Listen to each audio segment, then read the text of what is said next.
y siendo joven vivía acá en Misiones y tuve un encuentro con la cultura eslava, a tal punto que aprendí un poco de ucraniano. Luego vivo en Buenos Aires y comienzo mis estudios de idioma ruso en lo que era EPRO, sí. Y después se transformó en Casa Rusia, ¿sí? SARCO, perdón, Sociedad Argentina de Relaciones con la Unión Soviética. Y antes de jubilarme como docente, soy docente jubilado, profesor de literatura, retomo mis estudios en Casa Rusia y por una cuestión cultural, por el idioma, por la literatura, lo que siempre la edad de oro, la edad de plata de los grandes autores rusos. Y a frecuentar Casa Rusia comienzo otros contactos, ¿sí? Y desde el partido me piden comenzar a ver la política, una cosa nueva para mí, distinta. Y ahí comienzo a comunicarme con personas personajes de la política rusa y tengo el gusto de conocer a Alexander Dugin, que en ese momento poca gente lo conocía, el 2014, y es el asesor del presidente de la Federación Rusa, de Putin, en materias de geopolítica o geoestratégica, ¿sí? Y empiezo a leerlo porque como profesor de literatura me gusta leer. A Horacio lo conocí así también leyendo. Horacio Ricciardelli es un vicecomodoro retirado que tiene un libro muy interesante que se llama Lo de la Protocolo patria. de la Corona Británica, en el cual él nos comenta, nos da prueba con fuentes de cómo ya de antes de la Guerra de la Independencia la Corona Británica comienza a brodar nuestra cultura española, ¿sí? Todos sabemos, o no sé si todos sabemos, que los británicos y los españoles eran grandes enemigos, se peleaban por el territorio de conquista en América, y en 1806 Napoleón le cierra los puertos europeos a los británicos, y los británicos comienzan a buscar nuevos puertos, y esa es parte de los antecedentes de nuestra libertad. Ahora, nuestra libertad política, nuestra independencia, nuestra identidad, por ahí no se discute, pero económicamente siempre hemos quedado en manos de los fenicios, digo yo, que son los ingleses, porque ellos son los fleteros del mundo. Al manejar todo lo que es las cuestiones del traslado de las mercaderías a través de sus barcos, la mayor potencia marítima del mundo, y todas sus guerras han sido siempre económicas.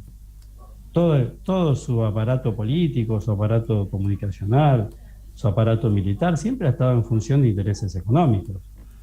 No, ni morales, o sea, cuando tuvieron que hacer la guerra del opio, vendían droga y pusieron un banco exclusivamente para el manejo de la droga con China. Cuando tenían que vender esclavos, vendían esclavos, o sea, y no han cambiado. Lo que pasa es que ahora son políticamente correctos y manejan otro sistema un poco más discreto, digamos. No sé si ustedes coinciden conmigo, yo lo estuve escuchando y coincido con ustedes en lo que ustedes dicen, son muy valientes porque la mayoría hoy prefiere ser políticamente correcto y enfocarse en el problema de Ucrania y Rusia como si fueran solamente dos actores, ¿sí? Uno poderoso y uno débil, y no quieren tomar distancia y mirar la cuestión de más lejos y ver todos los actores que están involucrados. Nosotros en el mundo teníamos, después de la Segunda Guerra Mundial, se dio una bipolaridad. O sea, la gran Unión Soviética como imperio, que tenía todos sus acólitos, sus satélites, se decía en ese tiempo, y los americanos, ingleses con su imperio, que estaban dentro de la OTAN. Y después había un tercer mundo que era que pivoteaba entre uno y otros según el interés que hubiera y la aproximación que hubiera de uno con otro, como por ejemplo Cuba, que en principio no quería ser comunista, pero al estar en contra de los americanos tuvo que ir a los brazos del comunismo, ¿no? Una cuestión así. Entonces no tenías muchas posibilidades, o tratabas de mantenerte solo como pudieras, una independencia como quiso nuestro país, ser neutral, o te ibas para la izquierda o te ibas para la derecha. En el 91 cambia eso porque lo convencieron a Gorbachev de que se podía hacer un tratado con los americanos Y ahí entro en la cuestión geopolítica. ¿Qué pasó con los rusos y la Unión Soviética? Fueron dos estilos de política distintos. Los americanos con los ingleses se dividieron las tareas con sus socios de la OTAN y cada uno se especializó en algo para ahorrar costo y compartían todo. O sea, los japoneses, los alemanes, los franceses, los mismos ingleses, los holandeses. Entonces, cada uno se especializaba en una investigación, un avance tecnológico, ya sea en la guerra bacteriológica, en la guerra química, en la guerra nuclear, en el descubrimiento de nuevas energías, en la exploración espacial, y compartían el conocimiento entre todos. Y ellos tuvieron un gran geopolítico que era Mackinder y después Speakman, que dijeron, bueno, nuestro gran enemigo son los eurásicos, es la Unión Soviética, y lo vamos a rodear. Hicieron la estrategia de la anaconda y no le dejaron salir a mares cálidos. Todos los países que limitaban entre la Unión Soviética y los mares cálidos, por una cuestión de comercio y de comunicación con el mundo, se fueron apoderando, ya sea por la fuerza o a través de tratados, lo que es la OTAN. Entonces, Rusia en ese momento, que era Unión Soviética, quedó aislada y tuvo que generar su autarquía, generar todo. Entonces no podía competir con los miembros de la OTAN, que ellos se distribuían las tareas. Entonces en un momento Gorbachev, viendo esta cuestión, hace un acuerdo con la OTAN y que se iban a limitar los espacios. Y se produce la perestroika, que por supuesto la OTAN no respetó, y comenzó a avanzar sobre los países de la ex Unión Soviética, prometiéndole una serie de cuestiones que al final la terminaron vaciando económicamente, terminaron eliminando sus fábricas, haciéndolo dependientes del comercio europeo. Si nosotros algunas cosas de esas después vamos a hablar con nosotros también. Y esa fue la gran caída de la Unión Soviética y el gran resentimiento que hubo de los rusos con su propio gobierno, ¿no? Que ellos siguieron como pudieron. En el 97, Alexander Dugin, que es un filósofo, sociólogo, escritor, monje, tiene algunas cuestiones de claustro.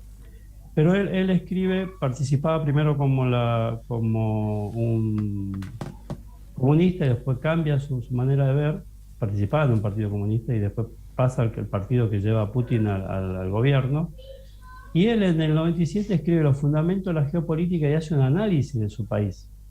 Y empieza a ver cómo podían recuperarse dentro de los esquemas nuevos que hay, ¿no? Entonces, uno de sus trabajos fue recorrer todos los ex países de la Unión Soviética y empezar a hacer acuerdos comerciales, un bloque comercial.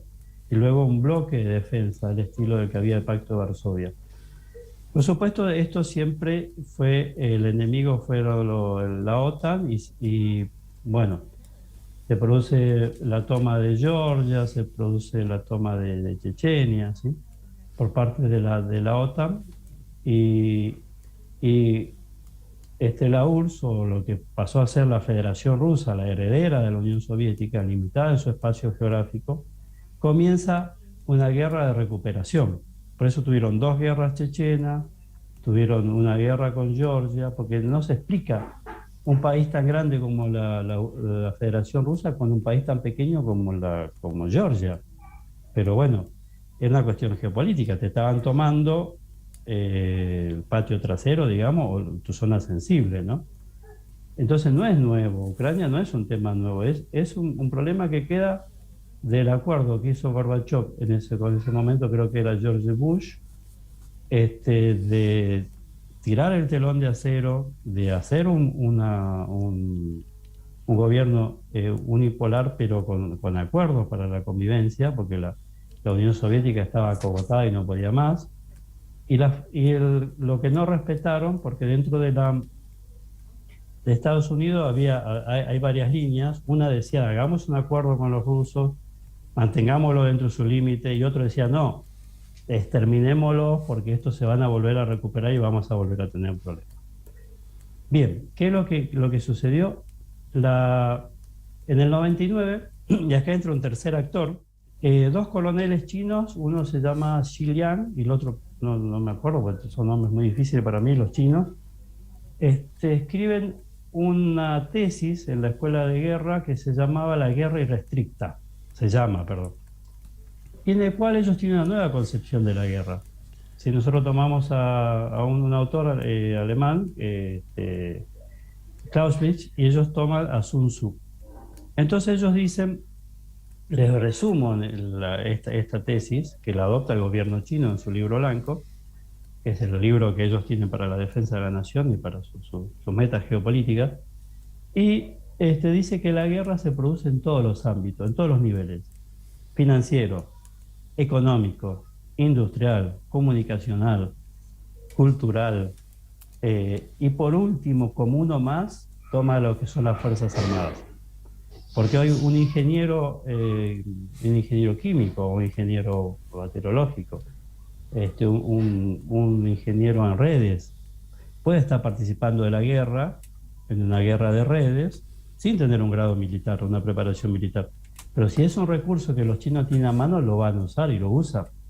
Entonces, para Occidente, ese concepto de guerra irrestricta pasa a ser las guerras híbridas, donde participan todos los elementos, las capacidades que tiene una sociedad.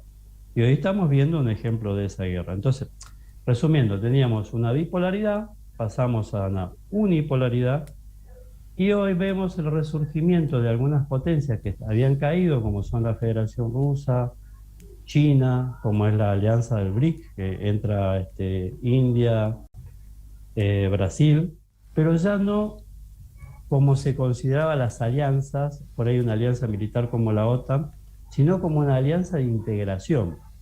A tal punto que China y Rusia tienen una integración que ellos una vez por mes se reúnen sus 5 ministros.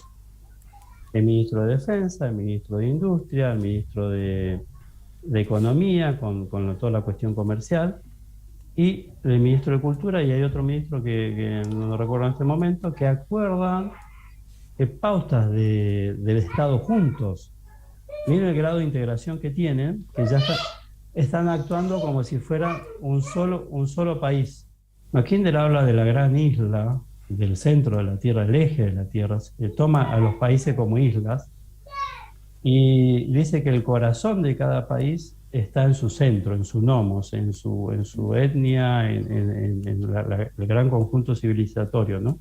Un ejemplo sería, por ejemplo, Estados Unidos le gana una guerra a México, le saca parte de su territorio. Los mexicanos California, que viven en Estados Unidos siguen siendo mexicanos, hablan el español, comen las comidas típicas. O sea, para Mackinder es mucho más fuerte la cuestión cultural, histórica, que las divisiones políticas, ¿sí? Entonces, ¿qué es lo que sucede? Existen los ejes de la Tierra y existe lo que él llama el Rimland, que es esos lugares que están pivoteando entre uno y otro, lo que llamamos el tercer mundo. Nosotros tenemos un gran problema, muy grande. Uno de nuestros grandes desastres ha sido la guerra de Malvinas, porque le hemos dado una paliza. Algunos dicen que eran los ingleses solos, con el apoyo de la OTAN, otros dicen que era la OTAN. Ahí hay unas cuestiones filosóficas, ¿no? Pero con algo muy, muy básico de armamento le hemos dado una paliza tremenda a los ingleses, y le hemos dejado muy mal delante de Rusia, o de la que todavía no había caído, la Unión Soviética, que cayó mucho más, mostrando todas sus debilidades, hasta el punto que tuvieron que cambiar su doctrina, y eso nos hacen pagar. Y nosotros ves como que no nos damos cuenta que estamos pagando los costos de la guerra. ¿Por qué se producen las crisis que se producen? Nosotros, como teníamos una industria naval floreciente, teníamos una industria de acero que es vital para la industria de la defensa y para lo que es el desarrollo económico de un país. Teníamos una red férrea que, si hoy la tuviera, no tendríamos tanto encarecimiento, porque tenemos que trasladar todo por camiones, con su siguiente gasto y todo lo que es el problema con el uso de la ruta, ¿no? Y los accidentes y todo eso. Entonces, sería mucho más barato llevar los productos al puerto, sería mucho más barato el transporte, mucho más sano, menos contaminante. Y sin embargo, todo eso a partir del 90-91, cuando Cavallo primero era ministro de Relaciones Exteriores, hace un acuerdo con la OTAN para que nos destraben todo lo que, en lo posible, todas las sanciones que teníamos. El famoso Tratado de Madrid, que mucha gente no quiere reconocerlo, pero más allá de lo que es la cuestión nominal, digamos, nosotros podemos verlo en los hechos. O sea, ¿se cerraron los ferrocarriles? Se Sí, cerraron.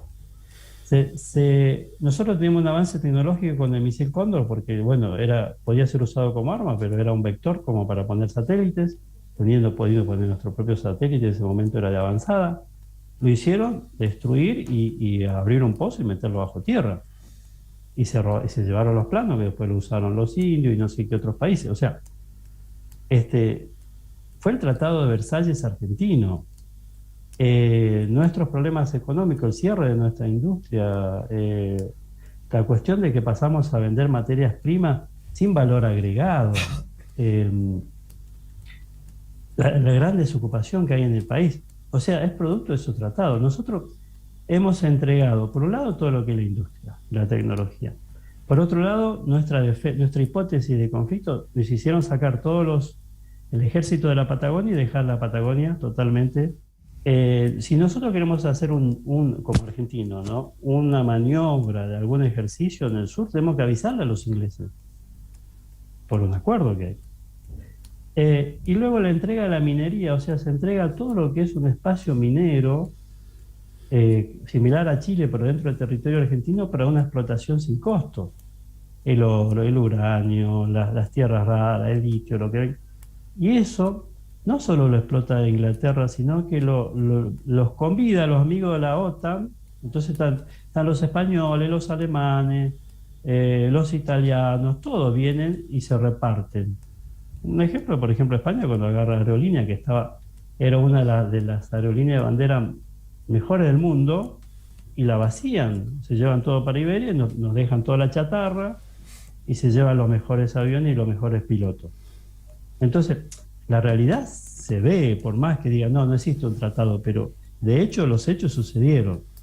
Y cada vez nosotros estamos con un 60% de ciudadanos bajo la línea de pobreza, o 40%, 50%. La verdad que los índices no son plenamente demostrables, pero sabemos que la estamos pasando mal y no tenemos una mirada geopolítica, tal vez por nuestro aislacionismo, nuestra posición geográfica, por la mediocridad de nuestros dirigentes, o sea, es múltiple, por el efecto interventor que tienen las distintas fuerzas en nuestro país, porque no sé si para ustedes es un secreto que acá operan todos los servicios secretos del mundo, el Mossad, el MI6, bueno, por dar un ejemplo, ¿no? Pero están los iraníes, lo que ustedes quieran, los cubanos, y cada sector del gobierno toma y se asocia con un sector internacional como para tener un resguardo, porque, bueno, por ejemplo, de Tucumán, vos hablaste de Mansur. En Mansur hace rato que le ha entregado la seguridad de la provincia hacia una subsidiaria del Mossad. Entonces el Mossad no está manejando lo que es la justicia, la seguridad de la casa de gobierno, la policía, la integración o la articulación con los demás fuerzas de seguridad en la provincia de Tucumán. La cuestión es saber qué nos conviene a nosotros como país, fuera de nuestros sentimientos. Es decir, la guerra es algo desgarrador, estamos todos en desacuerdo. Siempre va a haber países fuertes y países débiles, lamentablemente, y los países fuertes de alguna manera imponen sus condiciones a los países débiles, y estamos en desacuerdo con cualquier. Yo no puedo decir estoy de acuerdo con la guerra con Ucrania porque tengo amigos en Ucrania y hablo y los leo y los escucho. Nastia, que vive en Kiev, ella publica de todos los días lo que está pasando, es una psiquiatra, entonces habla desde ese punto y me conduele. Pero vamos a esta cuestión. ¿A nosotros nos conviene una unipolaridad o una multipolaridad? Donde la multipolaridad, según los rusos, ellos tiene que ser cada etnia o cada grupo, como puede ser los eurásicos por un lado, los europeos por otro, los musulmanes por otro, los orientales, los chinos por otro, los latinos por otro, nos saquen un poco la pata de encima la OTAN o ellos mismos si llegan a ganar, que yo creo que ganaron la guerra, y no dejen que nos vivamos de acuerdo a nuestra cultura, imponer una cultura occidental en todo, y aquel que no la acepta lo revientan a bombazo.